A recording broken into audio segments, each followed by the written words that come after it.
Guitar 23तम श्लोक।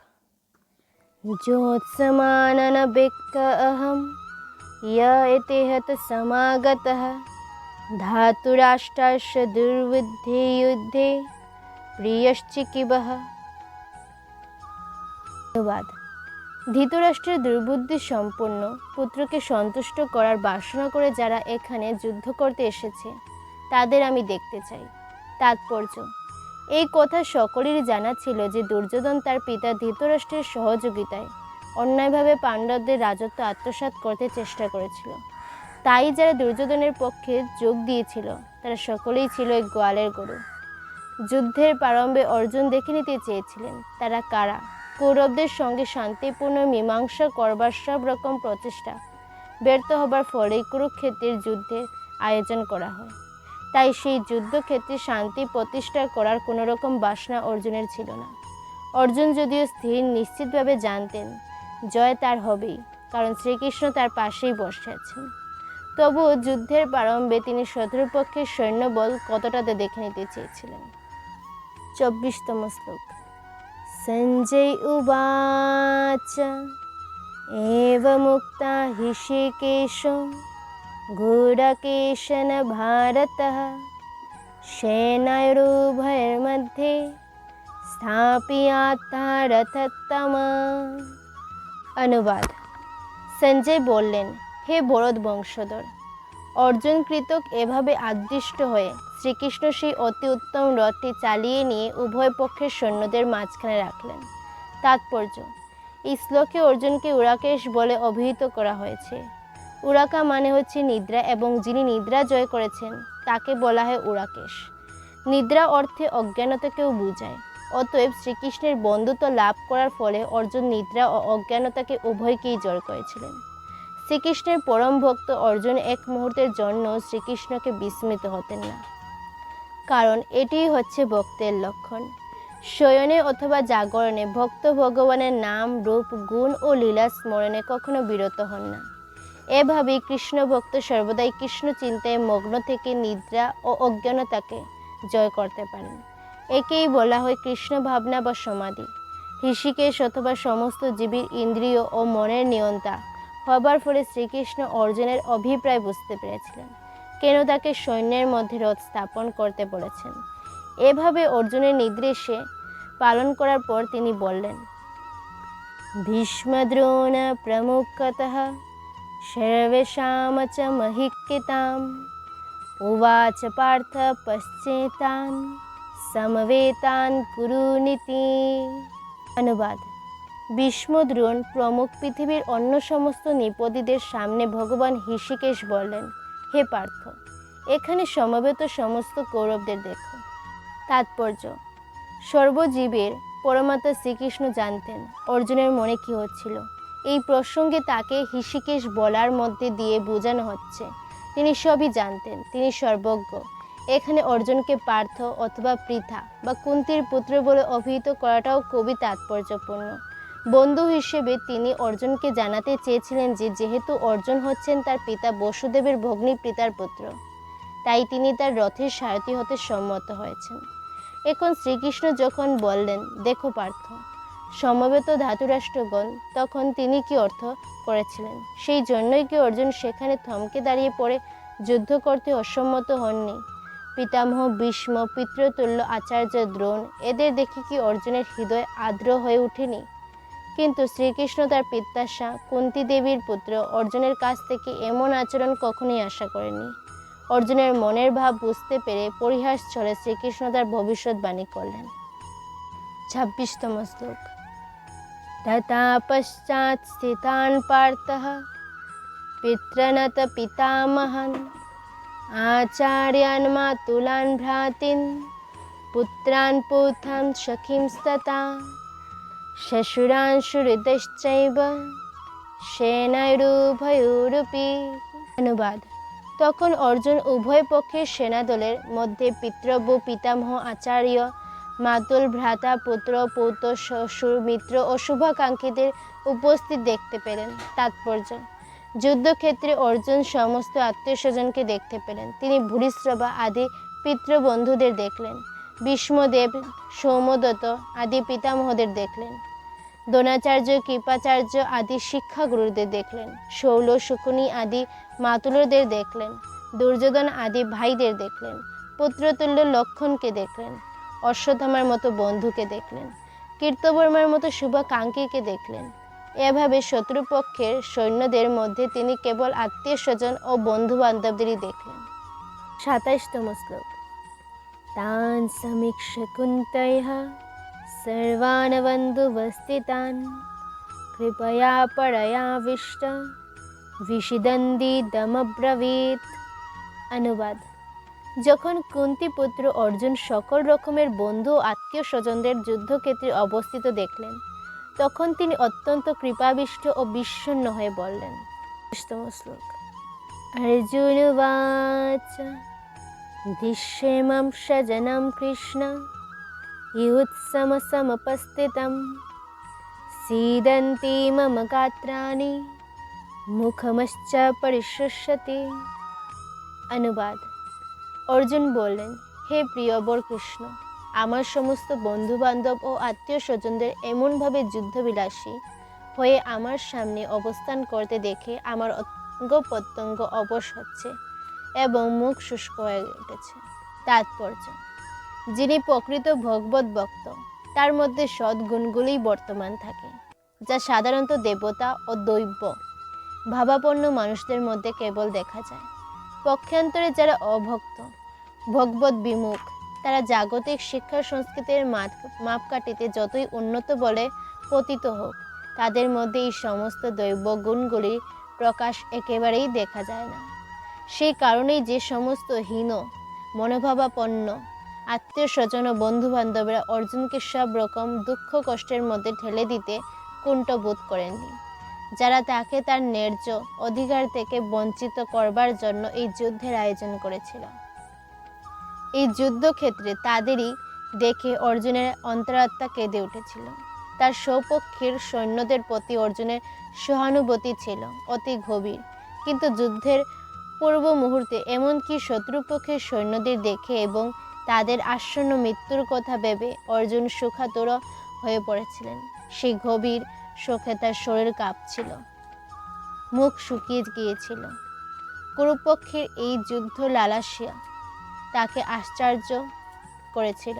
বাস্তবিক পক্ষে সমস্ত শ্রেণীর লোকেরা এবং অর্জুনের রক্তের সঙ্গে সম্পর্কিত সমস্ত আত্মীয় স্বজনেরা তার সঙ্গে যুদ্ধ করতে এসেছিল। তিনি বুঝতে পারছিলেন না তার সমস্ত আত্মীয় স্বজনেরা কেন তার সঙ্গে যুদ্ধ করতে সমবেত হয়েছে। তাদের এই নিষ্ঠুর মনোভাব অর্জুনের মতো দয়ালু ভগবত ভক্তকে অভিভূত করেছিল। এখানে যদিও এই কথার উল্লেখ করা হয়নি, তবু আমাদের অনুমান করতে অসুবিধা হয় না যে অর্জুনের শরীর কেবল শুষ্ক ও কম্পিতই হয়নি, সেই সঙ্গে অনুকম্পা ও সহানুভূতিতে তার চোখ দিয়ে আঝর ধারায় জলও পড়ছিল। অর্জুনের এই ধরনের আচরণ তার দুর্বলতার প্রকাশ নয়, এ হচ্ছে তার হৃদয়ের কোমলতার প্রকাশ। ভগবানের ভক্ত করুণার সিন্ধু, অপরের দুঃখে তার অন্তর কাঁদে। তাই শুদ্ধ ভগবত ভক্তকে অর্জুন বীরশ্রেষ্ঠ হলেও তার অন্তরের কোমলতা পরিচয় আমরা এখানে পাই। ২৯তম শ্লোক। বেপতুশ্চ শরীরে মে রোমহশ্চ জায়তে গান্ধিবং সংস্রতে হস্তাৎ তক্কচৈব পরিদহতে। অনুবাদ: আমার সর্বশরীর কম্পিত ও রোমাঞ্চিত হচ্ছে, আমার হাত থেকে গান্ধিব খসে পড়ছে এবং ত্বক যেন জ্বলে যাচ্ছে। তাৎপর্য: শরীরে কম্পন দেখা দেওয়ার দুটি কারণ আছে এবং রোমাঞ্চ হওয়ারও দুটি কারণ আছে। তার একটি হচ্ছে চিন্ময় আনন্দের অনুভূতি এবং অন্যটি হচ্ছে প্রচণ্ড জড়জাগতিক ভয়। অপ্রাকৃত অনুভূতি হলে কোনো ভয় থাকে না। অর্জুনের এই রোমাঞ্চ, কম্পন ও প্রাকৃত আনন্দের অনুভূতির ফলের নয়, পক্ষান্তরে জড়জাগতিক ভয়ের ফলে। এই ভয়ের উদ্রেক হয়েছিল তার আত্মীয় পরিজনদের জাগতিক ভয়ের ফলে। তার অন্যান্য লক্ষণ দেখেও আমরা তা স্পষ্টভাবে বুঝতে পারি অর্জুন এতই অস্থির হয়ে পড়েছিলেন যে তার হাত থেকে গান্ধিব ধনু খসে পড়েছিল এবং প্রচণ্ড দুঃখে তার হৃদয় দগ্ধ হবার ফলে তার ত্বক জ্বলে যাচ্ছিল। এই সমস্ত কিছুরই মূল কারণ হচ্ছে ভয়। অর্জুন এই মনে করে ভীষণভাবে ভীত হয়ে পড়েছিলেন যে তার সমস্ত আত্মীয় স্বজনেরা সেই যুদ্ধে হতে হবে এবং এই যে হারাবার ভয় তারই বাহিক্য প্রকাশ হচ্ছিল তার দেহের কম্পন, রোমাঞ্চ, মুখ শুকিয়ে যাওয়া, গা জ্বালা করা আদির মাধ্যমে। গভীরভাবে বিবেচনা করলে আমরা দেখতে পাই অর্জুনের এই ভয়ের কারণ হচ্ছে তিনি তার দেহটিকে তার স্বরূপ বলে মনে করেছিলেন এবং তার দেহের সম্বন্ধে যারা তথাকথিত আত্মীয় তাদের হারাবার শোকে তিনি মোহমান হয়ে পড়েছিলেন। 30তম শ্লোক। ন চ শুক্লম অবস্থাতুম ভ্রমতীব চ মে মনঃ নিমিতানিশ্চ পশ্যামি বিপরীতানি কেশব। অনুবাদ: হে কেশব, আমি এখন আর স্থির থাকতে পারছি না। আমি আত্মবিস্মৃত হচ্ছি এবং আমার চিত্ত অভ্রান্ত হচ্ছে। হে কেশী, দানবহন্ত শ্রীকৃষ্ণ, আমি কেবল অমঙ্গল সূচক লক্ষণসমূহ দর্শন করছি।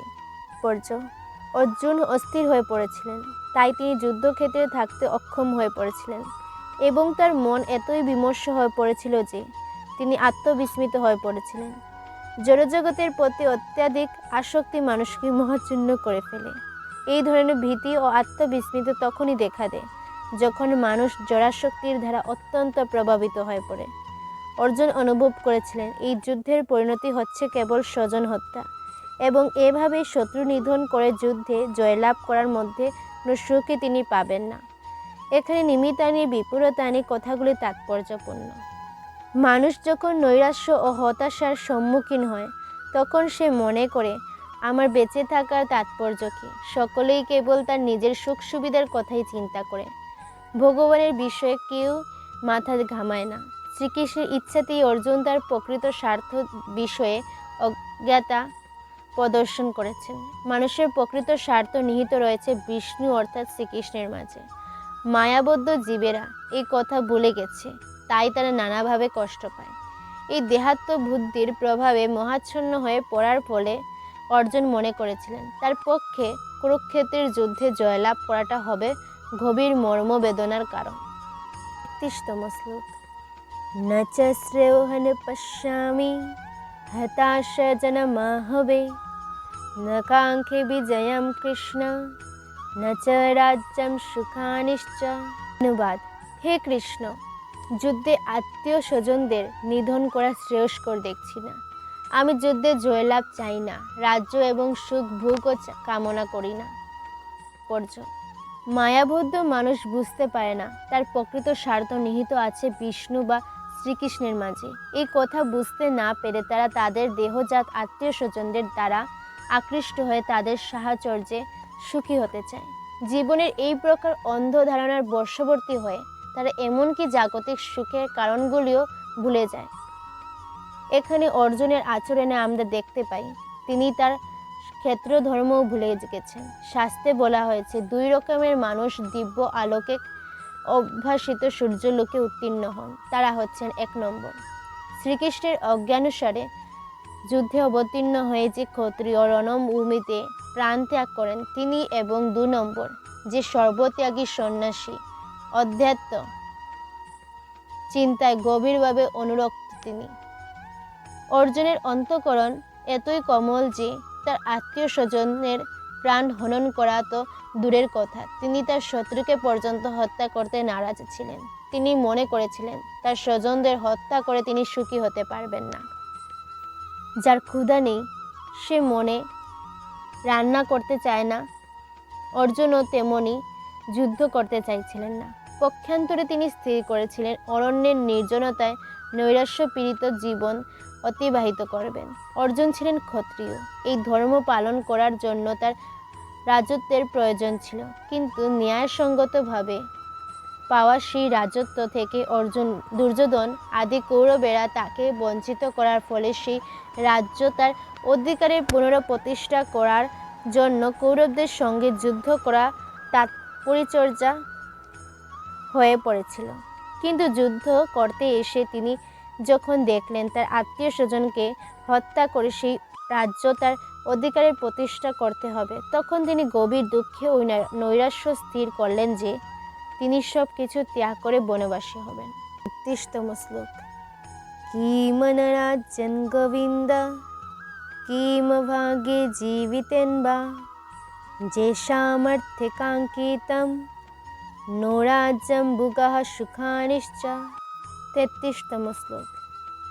तहिमेव युद्धे प्राणस्तक्ता धनानिश्च आचार्य पितरपुत्रास् तथैव च पितामहः। 34तम श्लोक। मातुलः श्वशुराः पुत्राः शैलसम्बन्धिनस्तथा एतान् हन्तुमिच्छामि गृणतः मधुसूदन। 35तम श्लोक। अपि तैलक्यराजस्य हेतः किं नु महिक्यते निहत्य धातुराष्ट्राणः कापितः सज्जनादन। বাদ। হে গোবিন্দ, আমাদের রাজ্য কি প্রয়োজন, আর সুখ ভোগ বা জীবন ধারণেই বা কি প্রয়োজন, যখন দেখছি যাদের জন্য রাজ্য ও ভোগ সুখের কামনা তারা সকলেই এই রণক্ষেত্রে আজ উপস্থিত।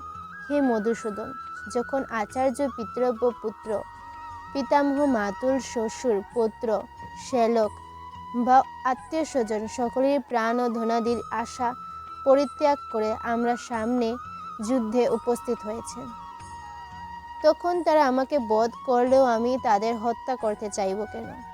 হে সমস্ত জীবের প্রতিপালক জনার্দন, পৃথিবীর তো কথাই নেই, এমনকি সমগ্র ত্রিভুবনের বিনিময়েও আমি যুদ্ধ করতে প্রস্তুত নই।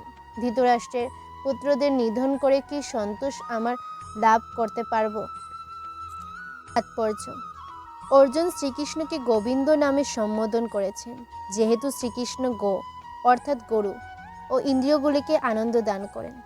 এই তাৎপর্যপূর্ণ নামের দ্বারা তাকে সম্বোধন করার মাধ্যমে তিনি প্রকাশ করেছেন কিসে তার নিজের ইন্দ্রিয় তৃপ্ত হবে। বাস্তবিক পক্ষে গোবিন্দ নিজে আমাদের ইন্দ্রিয়গুলিকে তৃপ্ত করেন না, কিন্তু আমরা যদি গোবিন্দের ইন্দ্রিয়গুলিকে তৃপ্ত করি তবে আমাদের ইন্দ্রিয়গুলি আপনা থেকেই তৃপ্ত হয়ে যাবে। দেহাত্মবুদ্ধি সম্পন্ন মানুষেরা তাদের নিজেদের ইন্দ্রিয়গুলির তৃপ্তি সাধন করতে ব্যস্ত এবং তারা চায় ভগবান তাদের ইন্দ্রিয়গুলির সব রকম তৃপ্তির যোগান দিয়ে যাবেন। যার যতটা ইন্দ্রিয় তৃপ্তি প্রাপ্য ভগবান তাকে তা দিয়ে থাকেন, কিন্তু তা বলে আমরা যত চাইব ভগবান ততই দিয়ে যাবেন মনে করা ভুল। কিন্তু তার বিপরীত পন্থা গ্রহণ করে, অর্থাৎ যখন আমরা আমাদের ইন্দ্রিয় তৃপ্তির কথা না ভেবে গোবিন্দের ইন্দ্রিয়ের সেবায় ব্রতী হবই, তখন গোবিন্দের আশীর্বাদে আমাদের সমস্ত বাসনা আপনা থেকেই তৃপ্ত হয়ে যায়। আত্মীয় স্বজনের প্রতি অর্জুনের গভীর মমতা, তার স্বভাবজাত করুণার প্রকাশ এবং এই মমতার বশবর্তী হয়ে তিনি যুদ্ধ করতে নারাজ হন। প্রত্যেকেই নিজের সৌভাগ্য ও ঐশ্বর্য তার বন্ধুবান্ধব ও আত্মীয় স্বজনকে দেখাতে চায়, কিন্তু অর্জুন যখন বুঝতে পারলেন যুদ্ধে তার সমস্ত আত্মীয় স্বজন নিহত হবে এবং যুদ্ধের শেষে এই যুদ্ধ লব্ধ ঐশ্বর্য ভোগ করবার জন্য তার সঙ্গে আর কেউ থাকবে না, তখন ভয়ে এবং নৈরাশ্য তিনি মোহমান হয়ে পড়েন। সাংসারিক মানুষের স্বভাবেই হচ্ছে ভবিষ্যৎ সম্বন্ধে এই ধরনের হিসাব নিকাশ এবং জল্পনা কল্পনা করা, কিন্তু অপ্রাকৃত অনুভূতি সম্পন্ন জীবন অবশ্য ভিন্ন করেন। তাই ভগবত ভক্তের মনোভাব সম্পূর্ণ ভিন্ন। ভগবানকে তৃপ্ত করাটাই হচ্ছে তার একমাত্র ব্রত। তাই ভগবান যখন চান তখন তিনি পৃথিবীর সব রকম ঐশ্বর্য গ্রহণ করতে কুণ্ঠিত হন না, আবার ভগবান যখন চান না তখন তিনি একটি পদক্ষেপ গ্রহণ করতে না। অর্জুন সেই যুদ্ধে তার আত্মীয় স্বজনদের হত্যা করতে চাননি এবং তাদের হত্যা করাটা যদি একান্তই প্রয়োজন থাকে তবে তিনি চেয়েছিলেন শ্রীকৃষ্ণ স্বয়ং তাদের বিনাশ করুন। তখন অবশ্য তিনি জানতেন না যুদ্ধক্ষেত্রে আসার পূর্বেই ভগবান শ্রীকৃষ্ণের ইচ্ছায় তারা সকলেই হত হয়ে আছে এবং সেই ইচ্ছাকে রূপ দেওয়ার জন্য তিনি ছিলেন কেবল একটি উপলক্ষ মাত্র। পরবর্তী অধ্যায়গুলিতে এই কথা বিশদভাবে বর্ণনা করা হয়েছে। ভগবানের শুদ্ধ ভক্ত অর্জুনের কোনো ইচ্ছাই ছিল না তারা দুর্বৃত্ত ভাইদের উপর প্রতিশোধ নেবার, কিন্তু ভগবান চেয়েছিলেন তাদের সকলকে বিনাশ করতে। ভগবানের ভক্ত কখনই কারো প্রতি প্রতিহিংসা পরায়ণ হন না। অন্যায়ভাবে যে তাকে প্রতারণা করে তার প্রতিও তিনি করুণা বর্ষণ করেন। কিন্তু ভগবানের ভক্তকে যে আঘাত দেয় ভগবান কখনই তাকে সহ্য করেন না। ভগবানের শ্রীচরণে কোনো অপরাধ করলে ভগবান তা ক্ষমা করতে পারেন না, কিন্তু তার ভক্তের প্রতি অন্যায় ভগবান কখনো ক্ষমা করেন না। তাই অর্জুন যদিও এই দুর্বৃত্তের ক্ষমা করতে চেয়েছিলেন, তবু ভগবান তাদের বিনাশ করা থেকে নিরস্ত হননি। ৩৬তম শ্লোক। পাপমেবাশ্রয়দস্মাन् হৈত্যেতান ততায়নঃ তস্মানঃ বয়ম হন্তাম ধাতুরাষ্ট্রান শ্রবান্ধবান স্বজনম হি কত্তম হত্যা সুখনিহসেম মাধবঃ। এই ধরনের আত্মীয়তাদের বধ করলে মহাপাপ আমাদের আচ্ছন্ন করবে। সুতরাং বন্ধু বান্ধব শোক ধৃতরাষ্ট্রের পুত্রদের সংহার করা আমাদের পক্ষে অবশ্যই উচিত হবে না। হে মাধব, লক্ষ্মীপতি শ্রীকৃষ্ণ, আত্মীয় স্বজনদের হত্যা করে আমাদের কি লাভ হবে, আর তা থেকে আমরা কেমন করে সুখী হব? পর্য বেদের অনুশাসন অনুযায়ী শত্রু 6 প্রকার। 1 নম্বর, যে বিষ প্রয়োগ করে। 2 নম্বর, যে ঘরে আগুন লাগায়। 3 নম্বর, যে মারাত্মক অস্ত্র নিয়ে আক্রমণ করে। 4 নম্বর, যে ধন সম্পদ লুণ্ঠন করে। 5 নম্বর, যে অন্যের জমি দখল করে। এবং 6 নম্বর, যে বিবাহিত স্ত্রীকে হরণ করে। এই ধরনের আত্মীয়তাদের অবিলম্বনে হত্যা করার নির্দেশ শাস্ত্রে দেওয়া হয়েছে এবং এদের হত্যা করলে কোনো রকম পাপ হয় না। এই ধরনের শত্রুকে সমূলে বিনাশ করাটাই সাধারণ মানুষের পক্ষে স্বাভাবিক, কিন্তু অর্জুন সাধারণ মানুষ ছিলেন না। তার চরিত্র ছিল সাধুসুলভ, তাই তিনি তাদের সঙ্গে সাধুসুলভ ব্যবহারই করতে চেয়েছিলেন। কিন্তু এই ধরনের সাধুসুলভ ব্যবহার ক্ষত্রিয়দের জন্য নয়। যদিও উচ্চ পদস্থ রাজপুরুষকে সাধুর মতোই ধীর, শান্ত ও সংযত হতে হবে, তাই বলে তাকে কাপুরুষ বলে চলবে না। যেমন শ্রী রামচন্দ্র এত সাধু প্রকৃতির ছিলেন যে পৃথিবীর ইতিহাসে রামরাজ্য শান্তি ও শৃঙ্খলার প্রতীক হিসেবে সর্বোচ্চ স্থান অধিকার করে আছে। কিন্তু তার চরিত্রের কোনো রকম কাপুরুষতা আমরা দেখতে পাই না। রাবণ ছিল রামের শত্রু, যেহেতু সে তার পত্নী সীতাদেবীকে হরণ করেছিল এবং সেই জন্যই শ্রীরামচন্দ্র তাকে এমন শাস্তি দিয়েছিলেন যা পৃথিবীর ইতিহাসে বিরল। অর্জুনের ক্ষেত্রে অবশ্য আমরা দেখতে পাই তার শত্রুরা ছিল অন্য ধরনের। পিতামহ, শিক্ষক, ভাই, বন্ধু এরা সকলেই তার শত্রু হবার ফলে সাধারণ শত্রুদের প্রতি যেরকম আচরণ করতে হয় তা তিনি করতে পারছিলেন না। তাছাড়া সাধু প্রকৃতির লোকেরা সর্বদাই ক্ষমাশীল। শাস্ত্রেও সাধু প্রকৃতির লোককে ক্ষমাপরায়ণ হবার নির্দেশ দেওয়া হয়েছে এবং সাধুর প্রতি এই ধরনের উপদেশ যে কোনো রাজনৈতিক সংকটকালীন অনুশাসন থেকেও অধিক গুরুত্বপূর্ণ। অর্জুন মনে করেছিলেন রাজনৈতিক কারণবশত তার আত্মীয় স্বজনকে হত্যা করার চেয়ে সাধুসুলভ আচরণ ও ধর্মের ভিত্তিতে তাদের ক্ষমা করে শ্রেয়। তাই সাময়িক দেহগত সুখের জন্য এই হত্যা কার্যে লিপ্ত হওয়ার তিনি সমীচীন বলে মনে করেননি।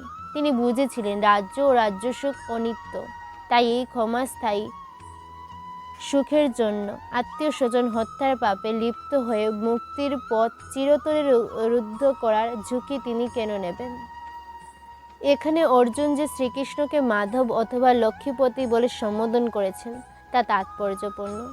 এই নামের দ্বারা তাকে সম্বোধন করে অর্জুন বুঝিয়ে দিলেন তিনি হচ্ছেন সৌভাগ্যের অধিষ্ঠাত্রী লক্ষ্মী দেবীর পতি।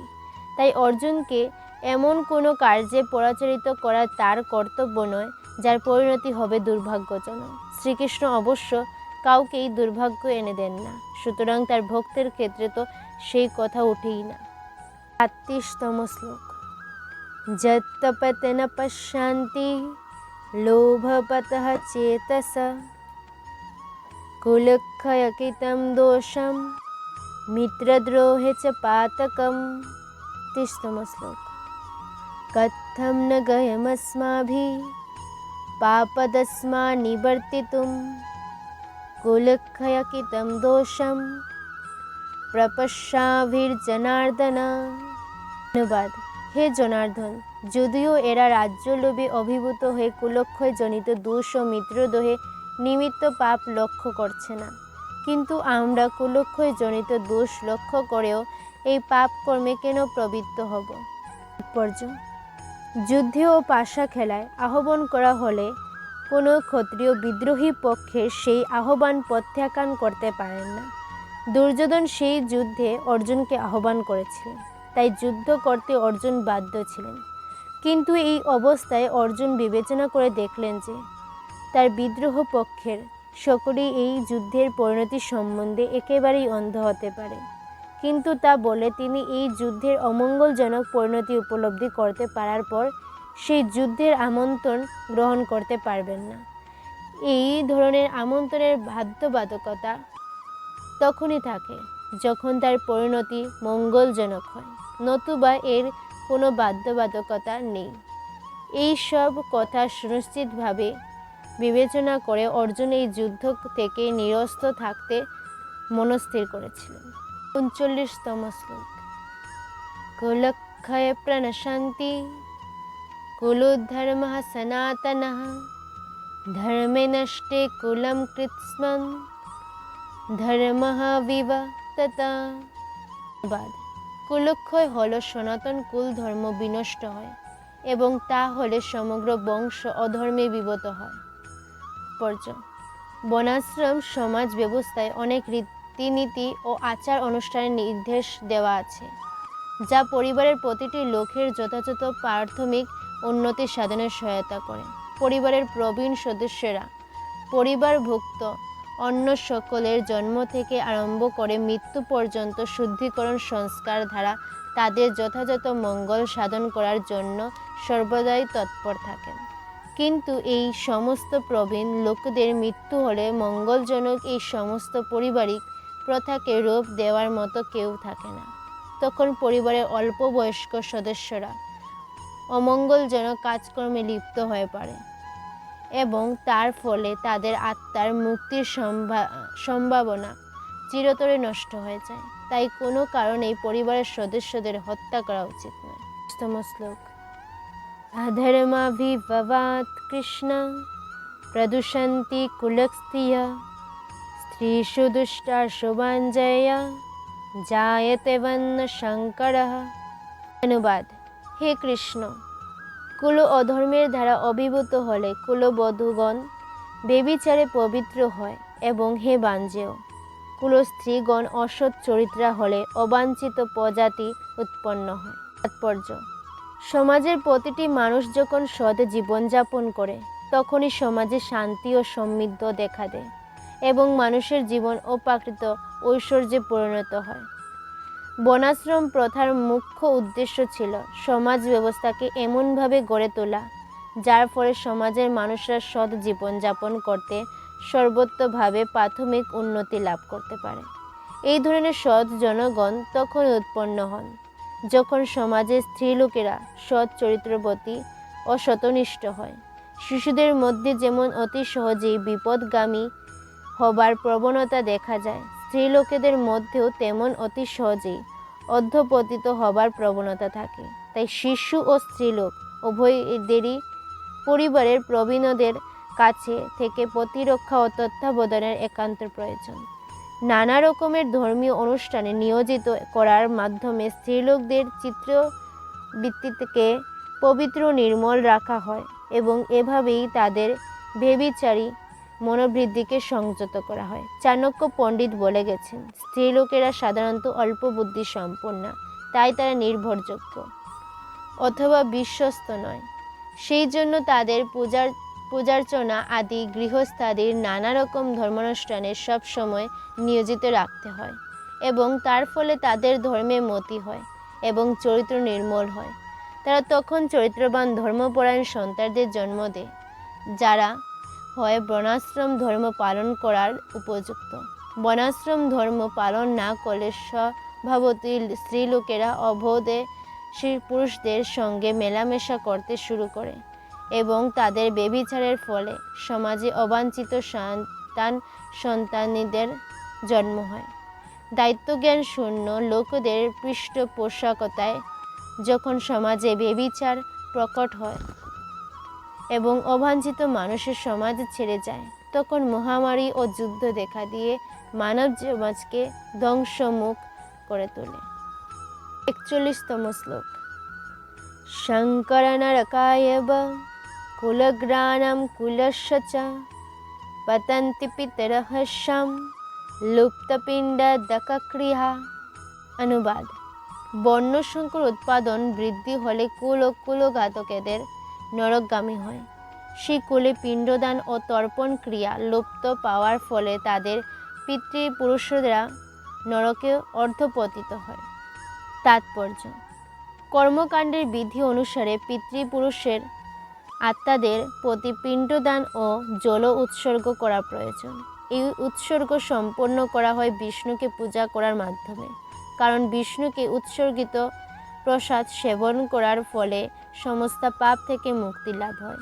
অনেক সময় পিতৃপুরুষেরা নানা রকমের পাপের ফল ভোগ করতে থাকে এবং অনেক সময় তাদের কেউ কেউ জড়দেহ পর্যন্ত ধারণ করতে পারে।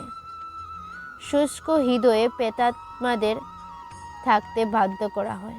যখন বংশের কেউ তার পিতৃপুরুষদের ভগবত প্রসাদ উৎসর্গ করে পিণ্ডদান করে, তখন তাদের আত্মা ভূতদের দেহ অথবা অন্যান্য দুঃখময় জীবন থেকে মুক্ত হয়ে শান্তি লাভ করে।